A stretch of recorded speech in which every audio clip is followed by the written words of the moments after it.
الحمد لله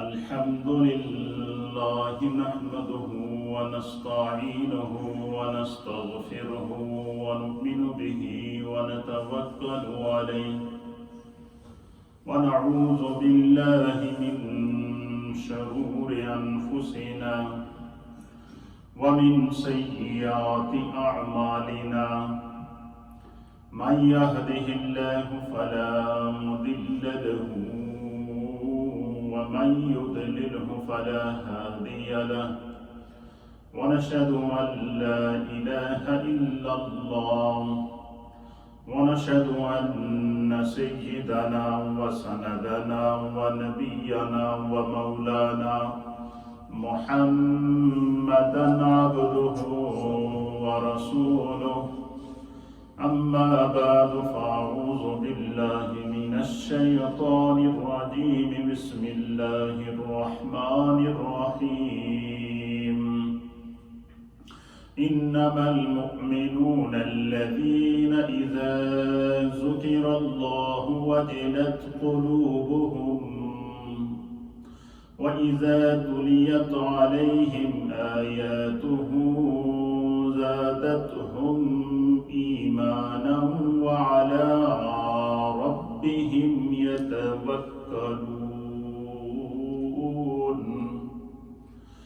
الذين يقيمون الصلاة ومما رزقناهم ينفقون أولئك هم المؤمنون حقا لهم درجات عند ربهم ومغفرة ورزق كريم آمنت بالله وصدق الله مولانا العظيم وصدق رسوله النبي الأمين الكريم إن الله وملائكته يصلون على النبي يا أيها الذين آمنوا صلوا عليه وسلموا تسليما اللهم صل وسلم على سيد الأنبياء والمرسلين وعلى آله الطيبين وأصحابه الطاهرين أجمعين الصلاة والسلام عليك يا سيدي يا رسول الله وعلى آلك وصحابك يا سيدي يا حبيب الله الصلاة والسلام عليك يا سيدي يا رحمة للعالمين حضرات محترم اللہ رب العالمین کا لاکھ لاکھ شکر اور مولا کریم کا بڑا ہی احسان ہے کہ جس رب کائنات نے ہم گناہگاروں کو شکل انسانی میں پیدا فرمایا اور ہمیں اپنے پیارے حبیب لبیب نبی رحمت صلی اللہ تعالیٰ علیہ وسلم کا امتی بنایا اور کرم کرم پر اپنے انعامات اور اکرامات سے ہمیں نوازا۔ قرآن حکیم فرقان مجید کا پارہ نمبر 9 ہے، سورت کا نام ہے سورہ انفال اور اس کی آیت نمبر 2، آیت نمبر 3 اور آیت نمبر 4 یہ میں نے آپ کے سامنے تلاوت کی ہیں۔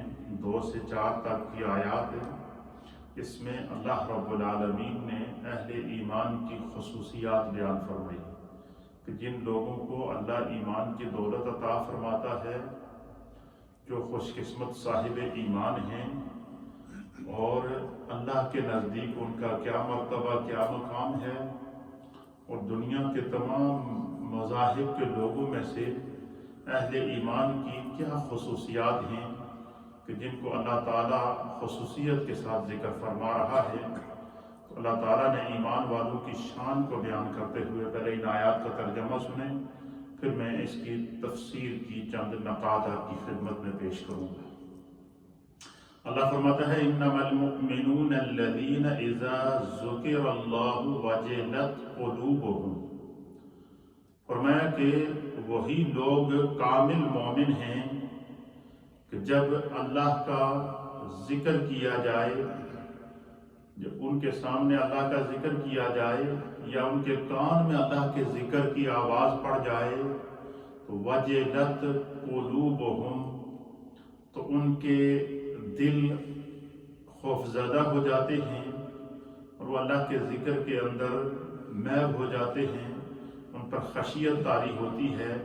اور فرمایا کہ وَإِذَا تُلِيَتْ عَلَيْهِمْ آيَاتُهُ، اور جب ان کے سامنے اللہ کی آیات کی تلاوت کی جائے، یعنی قرآن حکیم فرقان مجید کی تلاوت کی جائے، تو پھر ان کی شان یہ ہے کہ زادتہم ایمانا، ان کے ایمان میں اضافہ ہو جاتا ہے، اللہ ان کے ایمان میں زیادتی ہو جاتی ہے، خوش ہو جاتے ہیں، ایمان کو تقویت ملتی ہے۔ پھر فرمایا وَعَلَىٰ رَبِّهِمْ يَتَوَكَّلُونَ، اور ان لوگوں کی ایک صفت یہ بھی ہے کہ وہ اپنے رب پر بڑا پکا بھروسہ کرتے ہیں، کامل توکل کرتے ہیں، کامل بھروسہ کرتے ہیں۔ اور ان کی دوسری شان کیا ہے، اور تیسری شان ان کی کیا ہے کہ الذین یقیمون الصلاۃ، اہل ایمان نماز کو قائم کرتے ہیں، وہ کبھی نماز نہیں چھوڑتے، نماز میں سستی نہیں کرتے، سفر ہو، حاضر ہو، صحیح ہوں، بیمار ہوں، کسی بھی حال میں ہوں، اور میں اہل ایمان نماز نہیں چھوڑتے۔ وَمِمَّا رَزَقْنَاهُمْ يُنْفِقُونَ، اور جب خدا انہیں مال اور دولت دیتا ہے تو ان کی یہ خواہش تو ہوتی ہے کہ میں اپنے مال میں سے اللہ کے راستے میں ضرور خرچ کروں۔ اور فرمایا کہ جن لوگوں کے اندر یہ صفات پائی جائیں، وہ میں آگے جا کر اس صفات کی تفصیلات بتاؤں گا۔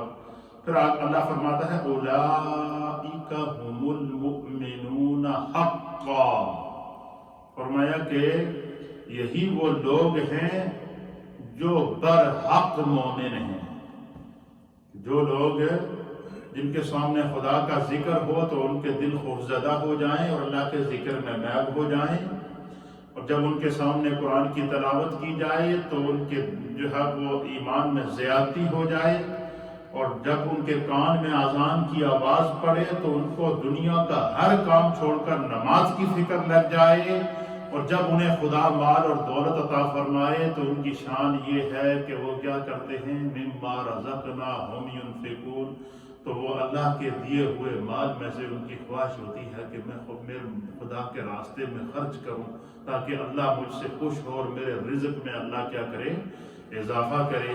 فرمایا اولئک هم المؤمنون حقا، یہی لوگ برحق مومن ہیں، لہم درجات عند ربہم، اللہ کے ہاں ان کے لیے بڑی بلندیاں ہیں، بڑے درجات ہیں، بڑی عزتیں ہیں۔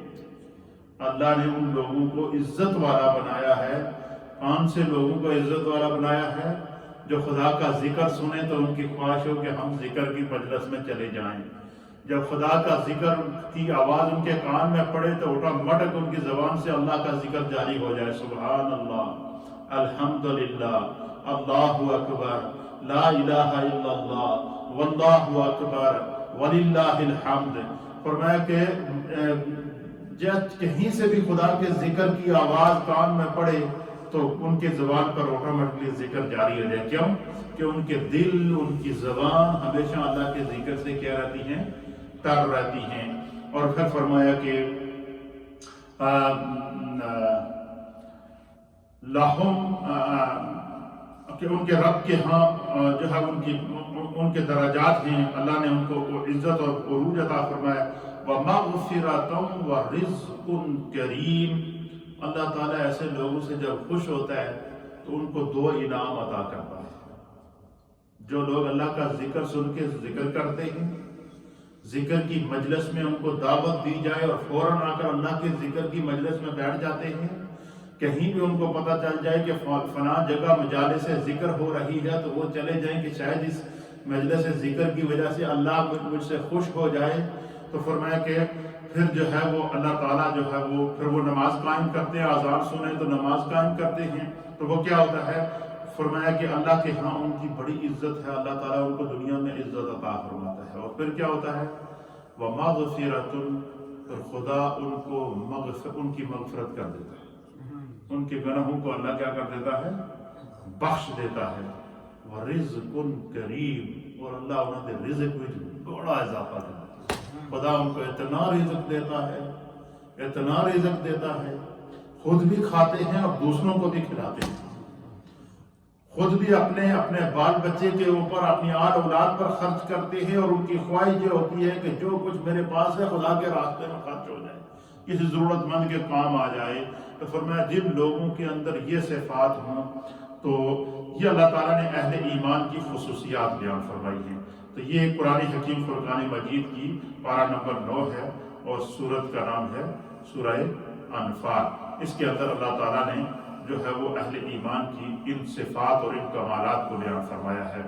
دیکھیں، مسلمان کے لیے سب سے بڑی نعمت یہ ہے کہ اللہ تعالیٰ نے اسے ایمان کی دولت عطا فرمائی۔ دنیا میں مالدار وہ نہیں ہوتا، دولت مند وہ نہیں ہوتا کہ جس کے پاس بینک بیلنس بہت زیادہ ہے، یا کوئی ملک کا سربراہ بن گیا ہے تو وہ کہے کہ میں بہت بڑا امیر آدمی بن گیا ہوں۔ یہ عمارت نہیں ہے، دنیا کے اعتبار سے ہے۔ وہ ایک زلزلہ آیا تو اس کی مار سے چلا گیا، ایک سیلاب آیا تو سب کچھ بہہ کے چلا گیا۔ ایک آج مجھے بتائیں کہ اس وقت ہم کووڈ-19 سے گزر رہے ہیں، اور اس کووڈ-19 نے پوری دنیا سے لاکھوں لوگ اس کے لقمۂ اجل بن گئے ہیں۔ لاکھوں لوگ وہ ہیں کہ جو ہاسپٹل میں پڑے ہوئے ہیں، لاکھوں وہ ہیں کہ جو تڑپ رہے ہیں، اور لاکھوں کروڑوں اور اربوں لوگ وہ ہیں کہ جن کو اپنی دولت کا حساب ہی نہیں ہے۔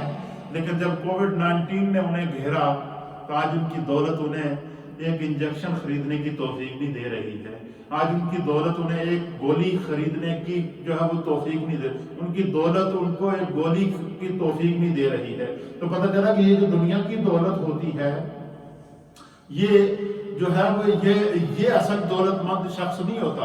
اصل دولت مند وہ ہوتا ہے کہ جس کا دل غنی ہو، جو اللہ اور جس کے دل کے اندر ایمان موجود ہو، جس کے پاس ایمان کی دولت موجود ہو، پھر اس کے ساتھ تقوی کا نور موجود ہو، پھر اس کی زندگی سیرت رسول کے مطابق ہو، پھر وہ اپنی زندگی کو سنت رسول کا امین بنا دے۔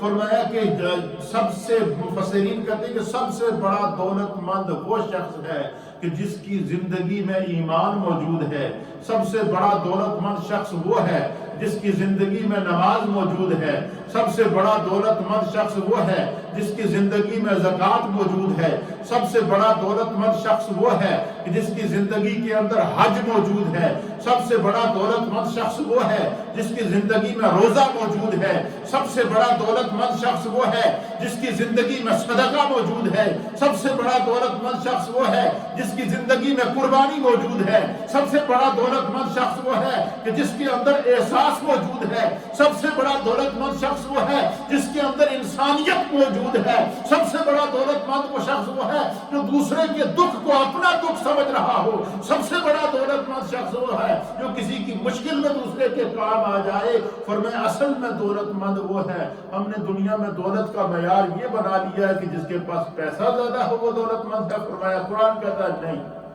فرمایا سب سے بڑا غریب شخص تو وہ ہے جس کے بینک بھرے ہوئے ہیں اور اس کے سجدے کی توفیق نہیں ہے۔ سب سے بڑا دنیا کا مفلس اور کلاش شخص وہ ہے کہ جس کو اپنی دولت کا حساب نہیں ہے لیکن اس میں سے زکوٰۃ نکالنے کی توفیق نہیں ہو رہی ہے۔ سب سے بڑا مفلس اور کلاش شخص وہ ہے کہ فرمایا کہ جس کو اپنی دولت کا حساب نہیں ہے اور اس کے اندر اس کو حج کی توفیق نہیں ہوئی ہے۔ آپ مجھے بتائیں کہ اب اس سے بڑی کوئی آزمائش ہوگی؟ لیکن ہم انسان سوچتا نہیں ہے، انسان اپنے رب کا بڑا ناشکرا ہے۔ آپ مجھے بتائیں کہ وہ لوگ جو دولت ہونے کے باوجود، ثروت ہونے کے باوجود، عزت ہونے کے باوجود، حکومت ہونے کے باوجود، ہر طرح کی دنیا کی آسائش جو خدا نے ایک انسان کے لیے رکھی ہے، اپنی مخلوق کے لیے رکھی ہے، ہر آسائش انسان کو پاس موجود ہے، اس کے ہونے کے باوجود اگر اس انسان نے حج نہیں کیا، کیا نہیں کیا؟ اچھا اب مجھے یہ بتائیں کہ حج میں تو جو رقم انسان خرچ کرتا ہے وہ تو کسی کو نہیں دینی پڑتی، وہ اپنے اوپر خرچ کرتا ہے نا۔ مطلب ایک بندے کا دل اگر اتنا تنگ ہے کہ وہ اپنے اوپر کیا وہ اپنی دولت کو خرچ نہیں کر سکتا، اور ایک انسان کے اوپر دولت کا حساب ہی نہیں ہے اور وہ اپنی دولت سے زکات نہیں نکال سکتا، تو کیا اس سے بھی بڑا کلاش اور اس سے بھی بڑا مفلس اور اس سے بھی بڑا کوئی غریب شخص ہوگا؟ اچھا، اب انسان کیا ہے اپنے رب کا ناشکرا ہے۔ ہم جب بھول جاتے ہیں، بہت جلدی ہم بھول جاتے ہیں۔ مجھے بتائیں، اس وقت کووڈ-19 ہے اور اس کووڈ-19 نے پوری دنیا کو لاک ڈاؤن کیا ہوا ہے، اور اس دفعہ سعودی حکومت کی جانب سے یہ اعلان کیا گیا کہ باہر کی کسی کنٹری سے کوئی شخص حج کے لیے نہیں آئے گا۔ خدا نہ خواستہ، اللہ نہ کرے کہ یہ جو کووڈ-19 کی یہ جو آزمائش ہے اہل ایمان کے اوپر، یہ اگر ساری زندگی رہ جاتی ہے تو وہ لوگ جنہوں نے پیسوں سے بینک بھرے ہوئے تھے اور حج کی توفیق نہیں ہوئی، ان کی وہ دولت کس کام کی؟ کس کام کی ہے وہ دولت؟ اور کتنے لوگ ہیں جنہوں نے حج نہیں کیا، دولت موجود تھی حج نہیں کیا، دولت موجود تھی زکات نہیں دی، دولت موجود تھی اللہ کے راستے میں خرچ نہ کیا، دولت موجود تھی اس کو غریبوں ضرورت مندوں کی طرف توجہ نہ کی، تو آج کووڈ-19 کا وہ لقمہ بن گئے، چلے گئے دنیا سے، دولت ادھر رہ گئی۔ وہ دولت ان کے لیے ایک انجیکشن نہیں خرید سکی، وہ دولت ان کے لیے ایک ٹیبلٹ نہیں خرید سکی، وہ دولت ایک گولی نہیں خرید سکی، وہ دولت ان کی جان نہیں بچا سکی، کیونکہ خدا کی پکڑ کے اندر آ چکے ہیں۔ تو پتہ چلا کہ یہ جو دنیاوی دولتیں ہیں، دنیاوی آسائشیں ہیں، یہ جب انسان کو خدا عطا کرے تو وہ اللہ کا شکر ادا کرے، اور خدا کا شکر کیسے ادا کرے؟ سب سے پہلے کہ اللہ نے مجھے صاحب نصاب بنایا ہے، مجھ پر حج فرض ہو چکا ہے، پہلے اس کو اپنی فکر کرنی چاہیے۔ پھر اسے یہ فکر کرنی چاہیے کہ خدا نے مجھے مال دولت دی ہے، میں اپنے مال سے زکات نکالوں۔ پھر اسے یہ فکر ہونی چاہیے کہ اس مال جو خدا نے مجھے دیا ہے، میرے گھر والوں کو دیا ہے، میرے بچوں کو دیا ہے، رزق کی فراوانی کی ہے، میرا پڑوسی بھوکا رہ رہا ہے، اسے ایک وقت کا کھانا میسر نہیں ہے۔ اس لیے جو وہ قرآن کریم فرقان مجید کے اندر اہل ایمان کی خصوصیات بیان فرمائی ہیں کہ بینکوں کے اندر پیسہ جمع کر لینا یہ دولت مندی نہیں ہے، یہ کوئی بہت بڑا کمال نہیں ہے، یا کسی ملک کے اوپر حکومت کر لینا یہ کوئی بڑا کمال نہیں ہے، پورا ملک ایک شخص کے کنٹرول میں آ جاتا ہے، یہ کوئی بڑا کمال نہیں ہے۔ کمال یہ ہے کہ بندہ جب حاکم بنے تو پھر وہ اعلان کرے کہ اگر فرات کے کنارے ایک بکری کا بچہ بھی پیاسا مرے گا تو عمر کو اس کا حساب دینا ہوگا۔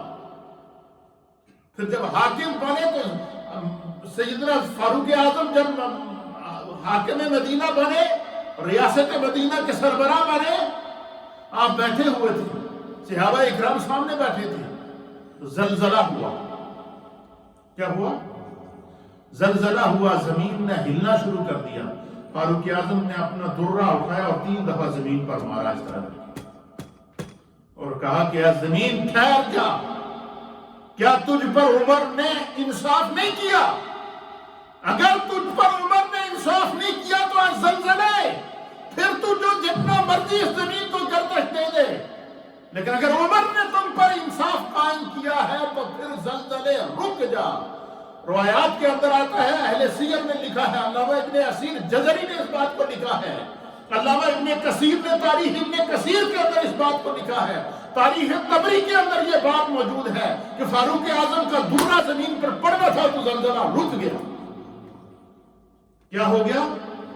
زلزلہ۔ یہ ہے دولت، کہ انسان کو دولت ملے تو اس دولت کو، چاہے وہ حکومت کی دولت ہو، اقتدار کی دولت ہو، اختیار کی دولت ہو، وہ اپنے منصب کے مطابق اپنی اس کے ساتھ انصاف کرے۔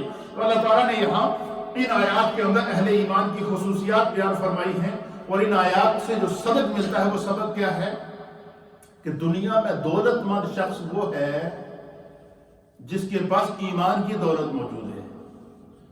دنیا میں جو دولت مند شخص کیا کون ہے؟ اگر کسی کے بینک کے اندر 1 روپیہ بھی نہیں ہے، کیا ہے؟ 1 پیسہ بھی کسی کے پاس نہیں ہے، لیکن ایمان کی دولت موجود ہے، تو وہ بل گیٹ سے بڑا ایمان اور وہ مالدار ہے، وہ سب سے بڑا امیر آدمی وہ ہے کہ اس کے پاس ایمان کی دولت موجود ہے۔ اس لیے اللہ تعالیٰ نے قرآن حکیم فرقان مجید کی سورۃ الانفال کی آیت نمبر 2 کے اندر اہل ایمان کی خصوصیات کو بیان فرمایا کہ وہ ان کے دل مچل رہے ہوتے ہیں کہ کہیں سے خدا کے ذکر کی صدا آئے ہم اس کے نور میں گم ہو جائیں، کہیں سے اذان کی آواز کان میں پڑ جائے تو ہم دنیا کے سارے دھندوں کو چھوڑ کر اللہ اکبر کہہ کے جہاں ہے وہیں کھڑے ہو جائیں اور اللہ کی بارگاہ میں نماز ادا کریں، جب روزے کی باری آئے تو روزہ ادا کریں۔ فرمایا یہ ہے اصل میں دولت مند۔ تو اس کی تفسیر کے اندر میرے استاد محترم نے بڑا خوبصورت تبصرہ کیا ہے، محدث اعظم سعید ملت استاذ العلماء حضرت علامہ غلام رسول صاحب سعیدی رحمت اللہ تعالی علیہ نور اللہ مرکزہ مفسر تفسیرین و شارح صحیحین، انہوں نے 2 تفسیریں قرآن کی لکھی ہیں۔ لوگ ایک لکھتے ہیں، میرے استاد نے 2 لکھی ہیں۔ کل ایک تفسیر لکھی تبیان القرآن 12 جلدوں کے اندر، اور پھر اس کے بعد سب سے پہلے شرح صحیح مسلم لکھی، مسلم شریف کی شرح لکھی، پھر اس کے بعد تبیان القرآن لکھی 12 جلدوں کے اندر، شرح صحیح مسلم 7 جلدوں میں لکھی، 12 جلدوں میں تبیان القرآن لکھی، پھر اس کے بعد 16 جلدوں کے اندر بخاری شریف کی شرح لکھی۔ پھر جو ہے وہ اتنی تحقیقات کرنے کے بعد پھر ذہن میں ایک سوال آیا کہ قرآن پاک کی تفسیریں تو بہت سے لوگوں نے کی ہیں، وہ کون سا مفسر ہے جس نے قرآن کی تفسیر کرتے ہوئے کسی نہ کسی مقام پر خطا کھائی ہے؟ آپ نے کیا کیا؟ پھر ایک اور تفسیر لکھی تبیان الفرقان کے نام سے، کہ کون سے مفسر نے کس مقام پر تفسیر کے اندر خطا کی ہے اور اس کا اصل مفہوم قرآن اور حدیث کے مطابق کیا ہے اور اس نے اس کی تعبیر کیسے غلط کی ہے۔ تو پھر جو ہے وہ آپ اس کی تفسیر، ان آیات کی تفسیر کے اندر بڑی مزیدار بات لکھتے ہیں۔ آپ لکھتے ہیں کہ مسلمان کے لیے سب سے بڑی نعمت یہ ہے، میں اپنی طرف سے کوئی جملہ نہیں کر رہا، سنیں آپ سنیں گے آپ کا ایمان تازہ ہو جائے گا۔ فرماتے ہیں مسلمان کے لیے سب سے بڑی نعمت یہ ہے کہ اللہ تعالیٰ نے اسے ایمان کی دولت عطا فرمائی ہے۔ نمبر 1، کسی شخص کے پاس دنیا کا مال وافر مقدار میں ہو، ضروری نہیں کہ بندہ جائے دنیا میں اسے کوئی مال بہت زیادہ ہو تو کہیں گے وہ بڑا امیر ہے، یہ ضروری نہیں۔ فرمایا اللہ تعالیٰ اس سے یہ فرمایا کہ یہ ضروری نہیں کہ دنیا کا مال، فرمایا کہ اگر کسی کے پاس دنیا کا بھی مال موجود ہے اور خدا بھی اس سے راضی ہے تو وہ سب سے بڑا امیر ہے، اس جیسا امیر کوئی نہیں ہے۔ اور ایسے لوگوں کو قرآن نے فار ایگزامپل بیان کیا ہے، قرآن بیان کرتا ہے کہ ایسے لوگ دنیا میں آئے ہیں کہ خدا نے انہیں بے حساب مال عطا کیا، اور وہ کون ہیں؟ ان میں سے قرآن بیان کرتا ہے وَسَيُجَنَّبُهَا الْأَتْقَى الَّذِي يُؤْتِي مَالَهُ يَتَزَكَّى، فرمایا کہ وہ صدیق اکبر ہیں کہ اللہ نے انہیں اتنا مال دیا کہ وہ مدینے کے سب سے امیر لوگوں میں سے، مکے کے امیر لوگوں میں سے آپ کا شمار ہوتا تھا، لیکن ایک وقت ایسا آیا کہ گھر کے اندر ایک سوئی بھی نہیں رکھی، سارا کا سارا رسول اللہ کے قدموں میں ڈھیر کر دیا۔ قرآن اس منظر کو بیان کرتا ہے کہ مولا کائنات حضرت سیدنا علی المرتضی کرم اللہ وجہہ الکریم اور سیدہ کائنات حضرت سیدہ طیبہ طاہرہ فاطمہ بنت رسول اللہ صلی اللہ تعالی علیہ وآلہ وسلم اور حسنین کریمین گھر میں موجود ہیں، اور گھر میں کھانے کے لیے ایک روٹی موجود ہے۔ سیدہ نے ایک روٹی بنائی اور 4 روٹیاں بنائی، 4 روٹیاں بنانے کے بعد ایک روٹی اپنے لیے، ایک مولا کائنات کے لیے، ایک امام حسن کے لیے اور ایک امام حسین کے لیے۔ ابھی روٹی تیار ہی کی تھی تو دروازے پر دستک ہوئی کہ میں ضرورت مند ہوں، کئی دنوں سے کچھ کھایا نہیں ہے، تو میرے لیے کھانے کا اہتمام کیا جائے۔ کہ سیدہ نے اپنے حصے کی روٹی اٹھا کر انہیں پیش کر دی۔ وہ جب چلے گئے تھوڑی دیر کے بعد پھر دروازے پر دستک ہوتی ہے کہ میں ضرورت مند ہوں، بھوکا ہوں، کھانا کھلا دیجئے۔ سیدہ نے مولا کائنات کے حصے کی روٹی اٹھائی اور پیش کر دی۔ پھر تھوڑی دیر میں دستک ہوئی کہ میں بھوکا ہوں، کھانا کھانے کے لیے کوئی چیز نہیں ہے، اور تو سیدہ کائنات نے امام حسن کے حصے کی روٹی اٹھائی اور اس کو پیش کر دی۔ تھوڑی دیر بعد پھر آئی، پھر صدا آئی کہ بھوکا ہوں، کچھ کھانے کے لیے نہیں ہے۔ سیدہ کائنات نے امام حسن کی روٹی اٹھائی، وہ پیش کر دی۔ پیش کرنے کے بعد سجدے میں سر کو رکھ کے کہا خدایا تیرا شکر ہے کہ جو کچھ ہمارے پاس تھا وہ کسی ضرورت مند کے کام آ گیا، پیٹ پر پتھر باندھ دیے۔ قرآن اس منظر کو بیان کرتا ہے کہ وَيُؤْثِرُونَ عَلَىٰ أَنفُسِهِمْ، کہ ان لوگوں کی مثال یہ ہے کہ جو اپنے نفسوں کی قربانیاں پیش کرتے ہیں۔ تو میرے استاد محترم کیا بیان فرماتے ہیں کہ مسلمان کی سب سے بڑی دولت یہ ہے کہ اس کے پاس ایمان موجود ہو، اور فرمایا کہ کسی شخص کے پاس دنیا کی دولت کی مقدار ہو، بے شک ہو، لیکن اگر اس کے پاس ایمان نہیں ہے اور اللہ اس سے راضی نہیں ہے تو آپ فرماتے ہیں وہ دنیا کا کتنا ہی بڑا امیر آدمی کیوں نہ ہو، اس سے بڑا غریب کوئی ہے ہی نہیں، اس سے بڑا غریب کوئی نہیں ہے۔ پھر فرماتے ہیں کہ جس کے پاس ایمان کی دولت ہے اس خوش نصیب کے بارے میں کہا جا سکتا ہے کہ اللہ تعالیٰ نے اسے اپنی رضا حاصل کرنے کا ذریعہ عطا فرمایا ہے۔ فرمایا کہ وہ جو دولت اللہ نے اسے دی ہے خدا اس لیے دیتا ہے کہ یہ میرا بندہ خرچ کرے اور دنیا دیکھے کہ دنیا میں ایسے دل والے بھی ہوتے ہیں۔ اور یہی وجہ ہے کہ سونا ایک طرف بلال حبشی کو رکھ رہے ہیں، ابو بکر صدیق دوسری طرف ترازو پہ سونا رکھ کے دے رہے ہیں کہ اس کے دل میں ایمان ہے، اس کو خرید دیتا ہوں۔ اہل مکہ تبصرہ کرتے ہیں اتنی بھاری قیمت میں سیدنا صدیق اکبر نے بلال رضی اللہ تعالیٰ عنہ کو خریدا ہے، یقیناً ان پر کوئی احسان ہوگا۔ اللہ فرماتا ہے وَمَا لِأَحَدٍ عِنْدَهُ مِن نِعْمَةٍ تُجْزَى، فرمایا ابو بکر دے اتے کسی کا کوئی احسان نہیں ہے، وہ جڑا بھی کام کرتا ہے اپنے رب کو راضی کرنے واسطے کرتا ہے، وہ جو بھی کام کرتا ہے اپنے رب کو راضی کرنے کے لیے کرتا ہے۔ یہی وجہ ہے کہ حضرت سیدنا عبداللہ ابن مسعود رضی اللہ تعالیٰ عنہ اس موقع پر ارشاد فرماتے ہیں، کیا فرماتے ہیں حدیث پاک سنیے، آپ فرماتے ہیں کہ اللہ تعالیٰ نے اپنی حکمت کے مطابق، نبی اکرم صلی اللہ تعالیٰ علیہ وسلم نے فرمایا کہ اللہ تعالیٰ نے اپنی حکمت کے مطابق اپنے بندوں کو مختلف اچھے اخلاق اور اچھے اوصاف عطا فرمائے ہیں۔ خدا نے اپنی حکمت کے مطابق اپنے بندوں کو اچھے اخلاق اور اچھے اعمال عطا فرمائے، جیسا کہ بندوں کو ان کی حالت کے مناسب رزق عطا کیا۔ سب کو یکساں رزق نہیں دیا، کسی کو رزق میں کمی دی، کسی کو فراوانی دی، اور بتا دیا جس کو کم مل رہا ہے وہ بھی خوش ہے، جس کو زیادہ مل رہا ہے وہ بھی خوش ہے، لیکن بتا دیا کہ جو زیادہ مل رہا ہے وہ اللہ کے راستے میں خرچ کر رہا ہے، جس کو نہیں مل رہا ہے وہ صبر کر رہا ہے۔ یہی وجہ ہے کہ اللہ کے حبیب علیہ السلام نے فرمایا کہ مجھے مومن کی قسمت پر ناز ہے۔ کیا ہے؟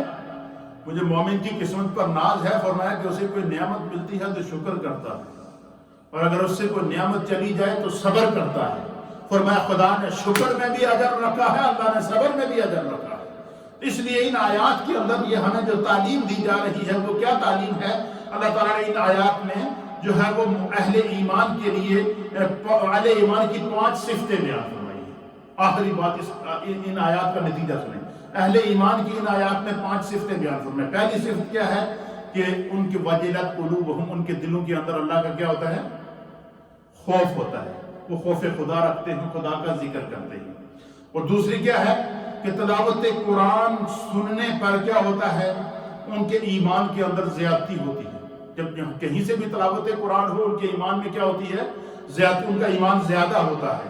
اور فرمایا کہ وہ اللہ پر بھروسہ کرتے ہیں، یہ ان کی تیسری خصوصیت ہے۔ اور چوتھی خصوصیت ہے اہل ایمان کی کیا ہے کہ جیسے ہی اذان کی آواز آتی ہے تو ان کو دنیا کے سارے دھندے چھوڑ کر نماز پڑھنے کی فکر لگ جاتی ہے۔ یہ اللہ تعالیٰ نے ایمان والوں کی وہ مومن جو دنیا میں اللہ اور اس کے رسول کے نزدیک امیر ہے اس کی صفات ہے کیا ہے کہ وہ خدا کا ذکر کرتا ہے، اللہ کے خوف اس کے دل میں پیدا ہو جاتا ہے۔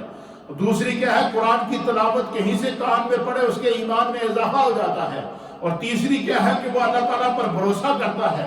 اور چوتھی صفت کیا ہے کہ وہ اللہ پر کامل ایمان کہ وہ نماز کو قائم رکھتا ہے۔ اور پانچویں صفت کیا ہے کہ اللہ تعالیٰ کے دیے ہوئے مال میں سے اس کو کیا ہوتا ہے؟ وہ خرچ کرتا ہے۔ یہ تو کیا ہے؟ مومن کی پہچان ہے۔ اور جس کے اندر یہ 5 کمالات پائے گئے، اب اسی کی اگلی آیت میں اللہ تعالیٰ فرماتا ہے کہ اللہ نے اس کے لیے 4 انعام بھی رکھے ہیں۔ کیا رکھے ہیں؟ 4 انعام۔ پہلا انعام کیا ہے؟ پہلا انعام یہ ہے کہ اولئک هم المؤمنون حقا۔ پہلا ایمان یہ ہے کہ وہ سچا مسلمان ہے، وہ برحق مومن ہے۔ اور دوسرا انعام کیا ہے کہ لہم درجات، ان کے لیے اللہ نے بڑی عزتیں رکھی ہیں، بڑے درجے رکھے ہیں۔ اور تیسرا انعام کیا ہے کہ اللہ تعالیٰ اس کی کیا کر دیتا ہے؟ وَمَغْفِرَةٌ، اللہ اس کی مغفرت کر دیتا ہے۔ اور چوتھا انعام کیا ہے؟ خدا اس کی دولت میں اضافہ کرتا ہے، رزق کریم، اللہ اس کو اور دولت دیتا ہے۔ کیوں؟ کہ جدو یہ خرچ کرنے کی صرفہ نہیں کرتا تو میں رابوں کے دہن واسطے صرفہ کیوں کروں؟ یہ جو کنسپٹ ہمارے لوگوں کے اندر ہے کہ حج کریں گے تو شاید دولت میں کمی آ جائے گی، یہ ہماری سوچ ہے، یہ ہماری تنگ دامانی ہے، تنگ دلی ہے، یا یہ کسی کی سوچ ہو کہ میں قربانی کروں گا تو میرے پیسے میں کمی آئے گی، تو یہ اس کی دولت پھر ادھر رہ جاتی ہے۔ کیسے رہ جاتی ہے؟ آج کووڈ-19 ہے، جنہوں نے حج نہیں کیے وہ اس کی لپیٹ میں آئے چلے گئے۔ کتنے لوگ ہیں جو کووڈ-19 سے مرے اور ان پر حج فرض تھا تو حج نہیں کیا، نہیں کر سکے زندگی کے اندر۔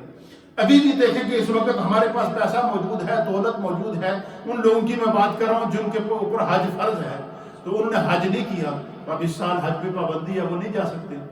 خدا نہ کرے کہ ساری زندگی یہ پابندی لگی رہے، پھر کیا کریں گے؟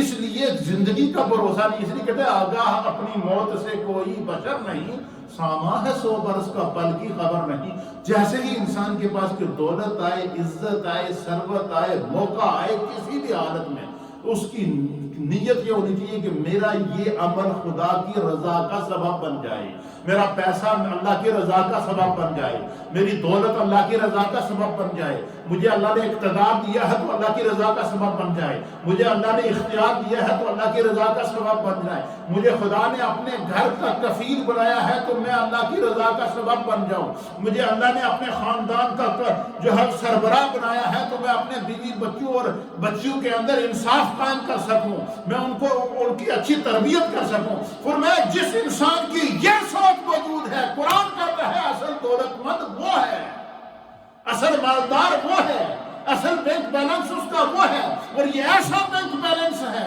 کہ جب قبر کی مٹی ڈال کے سب واپس آ جائیں گے، باپ بھی واپس آ جائے گا، بیٹا بھی واپس آ جائے گا، ماں بھی واپس آ جائے گی، بیٹی بھی واپس آ جائے گی، دوست بھی واپس آ جائیں گے۔ تو فرمایا کہ جب انسان کو قبر میں چھوڑتے ہیں نا تو وہ 3 چیزیں ہوتی ہیں اس کے ساتھ جاتی ہیں، قبر تک اس کے ساتھ 3 چیزیں جاتی ہیں۔ کتنی چیزیں جاتی ہیں؟ 3 چیزیں جاتی ہیں۔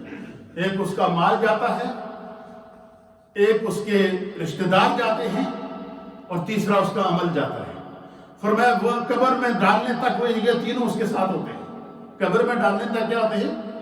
تینوں اس کے ساتھ ہوتے ہیں۔ پھر نبی پاک نے فرمایا کہ جب اس کو قبر کے اندر رکھ دیا جاتا ہے، اس کی قبر پر تختے ڈال کے مٹی ڈال دی جاتی ہے، تو 2 چیزیں واپس آ جاتی ہیں، ایک اس کے ساتھ قبر میں بھی جاتی ہے، جو واپس آتی ہے وہ رشتہ دار واپس آ جاتے ہیں، جو مال و دولت ہے وہ بھی واپس آ جاتا ہے۔ پیچھے آ کر حساب کرتے ہیں بابا جی کتنا مال چھوڑ کر گئے ہیں، کتنے پلاٹ چھوڑ کر گئے ہیں، کتنے بنگلے چھوڑ کر گئے ہیں، بچوں اور بچیوں میں جھگڑے شروع ہو جاتے ہیں، مفتی صاحب کے پاس فتویٰ لینے آ جاتے ہیں جی ہمارا کتنا حصہ بنتا ہے، یہ ہوتا ہے یا نہیں ہوتا ہے؟ ہمارا کتنا حصہ بنتا ہے جی ہمارے باپ نے اپنی جائیداد چھوڑی ہے، اب اس مال کے اوپر پیچھے بٹوارا ہوتا ہے، کسی کو کم مل گیا وہ بابا سے ناراض، کسی کو زیادہ مل گیا اس نے بابا کے لیے ہاتھ اٹھا دیے۔ اب یہ مال اور دولت ادھر رہ گیا، رشتہ دار پیچھے رہ گئے، اور حضور نے فرمایا کہ ایک چیز اس کے اعمال اس کے ساتھ جائیں گے، اس کا حج اس کے ساتھ جائے گا، اس کی زکوٰۃ اس کے ساتھ جائے گی، اس کی نمازیں اس کے ساتھ جائیں گی، اس کا روزہ اس کے ساتھ جائے گا، اس کی نیکیاں اس کے ساتھ جائے گی، اس کی تلاوت قرآن اس کے ساتھ جائیں گی۔ اور فرمایا کہ جس کے اعمال کے اندر حج موجود، جس کے اعمال کے اندر زکوٰۃ موجود، جس کے اعمال کے اندر نماز موجود، جس کے اعمال کے اندر نیکیاں موجود، جس کے اعمال کے اندر تلاوت قرآن موجود، کوئی دنیا میں اس کے لیے دعا کرنے والا ہو نہ ہو، لوگ مٹی ڈال کر آ جائیں گے، اس کی قبر کی کھڑکی کھل جائے گی، سامنے دیدار مصطفیٰ ہوگا اور اللہ کی بارگاہ سے بخشش کا اعلان ہوگا، پھر اس کے لیے کہا جائے گا نم کا نعمت العروس، سو جا اس طرح سو جا جیسے دلہن سوتی ہے۔ فرمایا جنت، اس کی قبر کو جنت کی کیاریوں میں سے کیاری بنا دیا جاتا ہے۔ اور آخری بات نبی پاک صلی اللہ علیہ وسلم نے فرمایا کہ جس شخص، حضور نے فرمایا کہ جہنم کے گڑھوں میں سے سب سے پہلا گڑھا انسان کی قبر ہے، اور حضور نے فرمایا کہ جنت کی کیاریوں میں سے سب سے پہلی کیاری انسان کی قبر ہے۔ جو اچھے اعمال لے کر گیا اس کی قبر جنت کی کیاری بن جائے گی، اور جو برے اعمال لے کر گیا، پیسہ تھا زکوٰۃ نہیں نکالی، پیسہ تھا حج نہیں کیا، پیسہ تھا قربانی نہیں کی، پیسہ تھا زکوٰۃ نہیں دی، پیسہ تھا اللہ کے راستے میں خرچ نہ کیا، تو فرمایا کہ وہ مال اس کے لیے کیا ہوگا؟ وہ جہنم کا عذاب بن جائے گا۔ اللہ تعالی ہمیں دین کو سمجھنے کی توفیق عطا فرمائے۔